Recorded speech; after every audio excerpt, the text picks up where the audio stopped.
Hey guys, today I'm going to be reacting to scary story animations and you're gonna watch them with me.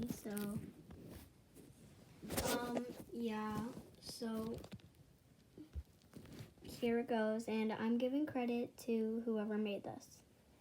Last year, on April Fool's Day, I planned to prank our parents. I'm Noah, and this is my story. My parents were going to stay home all day as it was the weekend. I thought to sneak out in the evening, leaving a ransom note behind. I know I was kind of stupid, but for an 11-year-old, I knew they would go frantic. I was going to wait at the next block for an hour until I see cop cars rushing to our house. They would call 911. So, around 7, when my mom called me for dinner from downstairs, I started climbing down the window with my backpack. My dad was showering, so everything was a free pass. Great timing, right? Once I ended up in the backyard, I heard my mom call again. Noah, are you coming or not? I jumped the fence when she started walking upstairs. In the next 5 minutes, I was halfway ahead. Cars drove past me as I went by the sidewalk. I stopped near a bench. It was time to wait now. I sat down to eat a sandwich I brought. I was totally into the food when I saw a black minivan parked on the other side of the road. The car door was left open. No one was inside. I shrugged it off. After waiting for an hour, I started to get restless. What was wrong?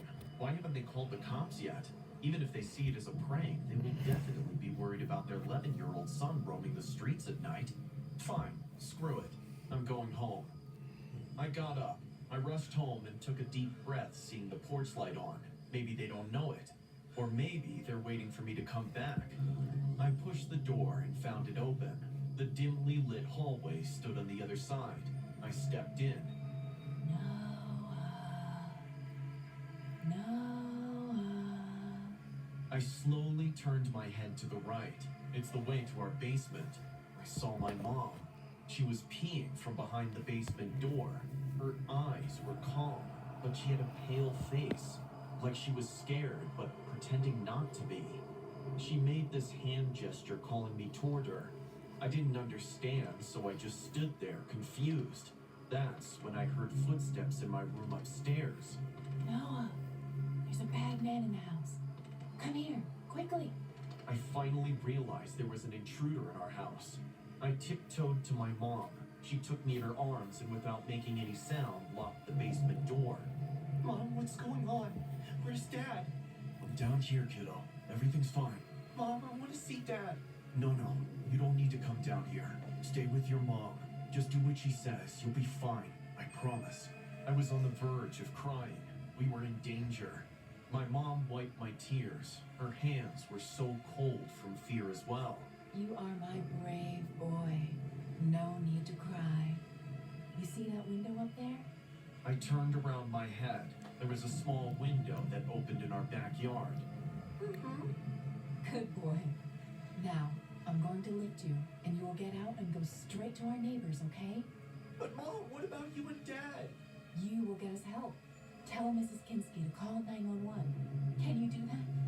I looked into her eyes. They were still calm, but now she had a weird smile on her face. The pale moonlight made her blue eyes look bigger. She was staring down at me with so much kindness in her heart. I nodded my head. Yeah, I can do that. Very good. Come here. Don't make any noise, okay? Okay. Dad, I'm gonna get some help for you guys. Bravo, bud. I'm so proud of you. I gathered all my courage and asked my mom to lift me to the window. She grabbed me by the waist, but it was so uncanny, I didn't feel the touch of her hand. It was me floating up in the air. Once I reached the level, I pushed the window and crawled out. I turned back to look, but my mom was gone. I was just staring into the dark basement. I ran to our neighbors. Miss Kinski opened the door after the fourth bell.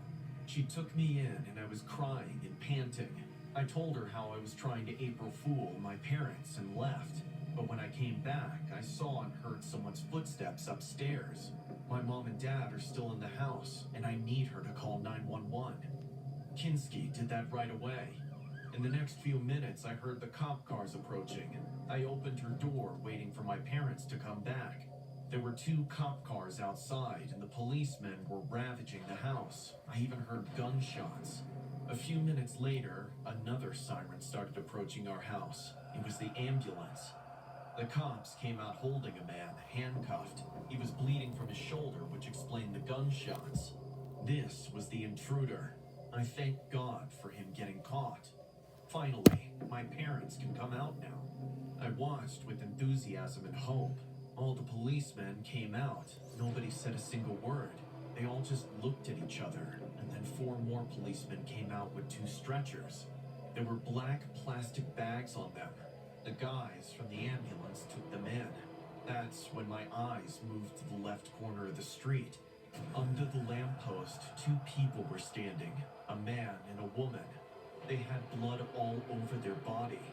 The woman had a knife gutted into her stomach, and the man had no brain. A cold shiver ran down my spine. They were none other than my mom and dad. They had 6 smiles on their faces. They slowly raised their arms and waved at me, retaining their smile, disappeared into the thin air. Your grandfather is dead. What did my grandfather... Oh my god, guys. That was crazy. So, I'm going to end this video here, and I'm going to do another one. And yeah, so I'm probably just gonna do like something, no idea, but it's probably not gonna be fun. Make sure to like and subscribe, and thanks for watching, I guess. Bye.